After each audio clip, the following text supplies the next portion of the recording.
Hey everyone, welcome to another Monday Reviews. This is going to be the first in what I hope to be a series called Build the Gun. This is going to cover building a gun for a kit / impression from the bottom all the way up.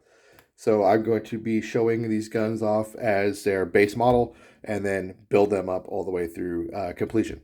The first few installments are going to be guns I've already completed because I've already have them done, and eventually I would like to get to almost like a blog format where you follow the build process from me getting the gun all the way through as I get every piece in. So with that being said, the first gun in this installment is my Belgian SFG build. So this is a SCAR-L CQB variant. It is a Mark 16 Mod 0. This is a Tokyo Marui NGRS base gun. It's in flat dark earth, as you can see. And like I said, it is the CQB variant. The reason I went with this model versus a normal SCAR-L with the longer barrel is this is the variant that the SFG use. Within the Belgian Special Operations community, you will see the longer barrels, but those are specifically on Paracommandos and Pathfinders. The SFG, best I can tell, exclusively use the CQB variant. Once you've isolated your base gun that you're going to use for your build, you're going to want to figure out all the components. So you're going to want to get as much reference material as you can and start looking at pictures to find out what items are used by the unit that you're replicating, because you want to stay as authentic and accurate as possible to that unit. I'm sure, there's always room, in my opinion, in any impression to make small deviations, but you want to stay as accurate as you can to the impression. Once you've got this gun, you're going to want to play with it, of course. So one of the first things that you're going to want to get is a sling. And that's one of the first things I decided to get. So I wanted to be able to hold this gun to my body while I played with it in the interim while I was waiting for all the other pieces and parts that I decided to get and order for the gun. I was lucky enough to have the sling in question that I needed already in my collection of bits and parts in my airsoft room. It's a Blueforcegear Vickers Combat Applications Sling. The only parts that I had to get separately were this Blueforcegear Uloop and this Viking Tactics sling adapter for the Picatinny rail that's on the bottom, this VTAC piece. Once I got those in, I had a sling on my gun, and I was able to actually take this weapon out to airsoft fields and play with it. The next thing for me that was a personal importance, for you it might be an optic, or if you go to indoor fields it might be a light, but for me it was a front grip. Again, this turned out, after looking through all my reference photos, it turned out to be something I already had handy, but if I had to, I would have also ordered it, but I was lucky. So the first thing, the next thing I had needed was a front grip. I was lucky enough to have the Tango Down vertical grip already in my airsoft room and collection, so I didn't have to actually order it, but that was the next piece that I needed for the gun for my own personal desire, because I like having a front grip on my guns. Now from there, the next thing that I personally wanted and needed to order and did have to order was an optic. Again, your exact flow and your exact order of procurement is going to vary, but you're just going to have to get this the way you want it. For me, the next item was an optic. I decided to look through the photos, and I found the optic of choice for me. I saw that they use Aimpoint T1s quite often, and even though I do like EOTechs, airsoft replica EOTechs aren't the best. Most of the time you have a lot of issues with ghosting and just really bad reflection in the glass. And I really prefer replica Aimpoints because I wasn't going to shell out the money for a real EOTech for this build this time around. So I decided to go with the Holy Warrior T1. I got it off Aliexpress, and I had to wait a little while to get it, but it was definitely well worth the wait. So I got my T1 in. I had an optic, front grip, sling. The gun was very playable at that point, and the way I liked it. The next item I was waiting for to come in was the WADSN DBAL-A2. I knew I still needed a light, but I hadn't found the light in question I was looking for yet.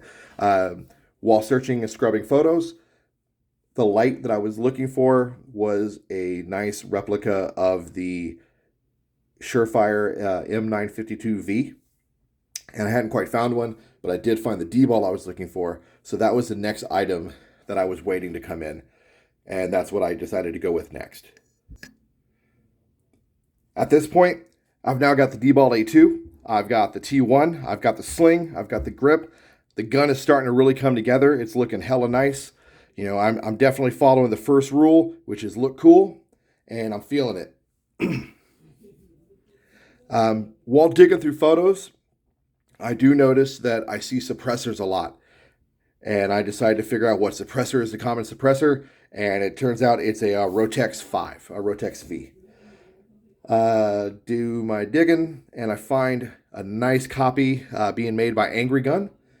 And I find one on Red Wolf Airsoft, so I make my order, and I decided to wait for that. And while I was waiting for the Red Wolf order to show up, I also decided to go ahead and order a suppressor cover from Manta Defense and a few rail segments that I was going to need. A rail segment for wire management and a rail segment to hold the pressure pad for the light, because I managed to also find the light I needed, a nice M952V replica from WADSN, which I got off eBay. For me, the first thing that showed up was a suppressor. It wasn't a necessary item, but it was the first item. After the Rotex-V showed up from Red Wolf, within a few days, I got lucky and my Manta cover showed up as well. So I was able to mount the Manta cover to the Rotex-V, and then I was able to put those on the gun. The gun was really coming together at that point. So now my kit is pretty much completed. My gun is almost complete, and I was really feeling this. And the last piece to come in, the last piece to order was the WADSN light. That took a lot longer than I had expected it to take, but it did come in, and I was able to get the gun completed at that point. So now we finally got the light in.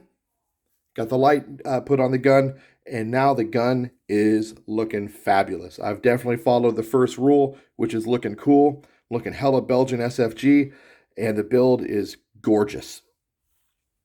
This was about 4-month build. I was lucky enough to have a few pieces, like I said, laying around. The Tango Down grip, the Blueforcegear sling, the PMags I already had. Excuse me. The riser for the T1 I already had. The only items that needed to be actually ordered for this build were the WADSN light, the Manta cover, the suppressor itself, the Manta rail segments, the T1, and the replica DBAL-A2. Outside of that, and like I said earlier, the Uloop and the VTAC sling point. Other than that, I had the parts laying around, and I already had the base gun. All in all, outside of purchasing the gun, I have probably put about maybe $400-500 into this build. So building up airsoft gun like this to be a kit gun, they can get kind of pricey. Well worth it, in my opinion, if you're going for a certain look. The kit itself was not cheap either.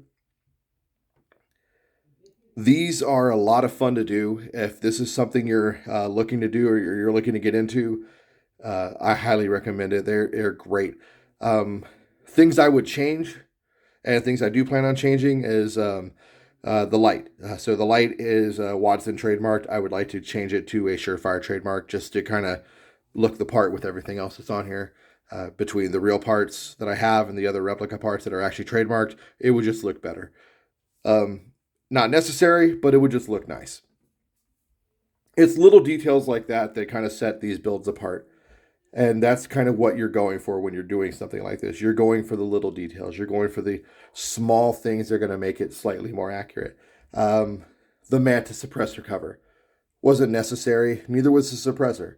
I could have got away with this build without those, but that was a small detail that just really spoke to the authenticity of the look and made it stand out as, hey, that's a Belgian SFG SCAR. The light. Again, probably could have got away with a slightly different light from some of the pictures I've seen, but this specific light in this specific configuration says that's a Belgian SFG SCAR. You know, et cetera, down the line, including the placement of the T1. I see people running further back. I see people running farther up. I prefer it kind of further up, honestly, but I see a lot of the Belgian SFG SCARs running them further forward like this. Just another small little placement detail. The devil's in the details. You'll hear that a lot from other people. One thing I personally recommend is don't get too lost in the sauce when you're doing this stuff. Go for detail, go for accuracy, but don't break yourself off trying to make your gun so perfect and so accurate. If you can't afford certain pieces, don't get them, or find substitutes that you can't afford until you can afford the other piece later. It's all going to be within your budget and your price range. So I really appreciate you watching this video. If you stuck with it this long, I do appreciate it, because this is a long one. It's over 12 minutes.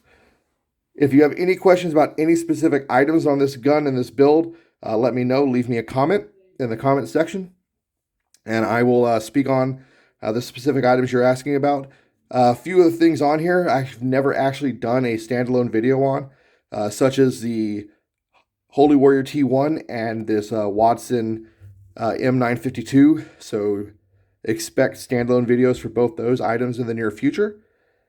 I really appreciate you watching this. Thank you so much. I hope to, like I said at the beginning of this video, make this a series. The next one you will expect to see in this series is going to be Spanish G36 KV FG knee build. Remember, everybody, get out there, sling some BBs, fucking look cool.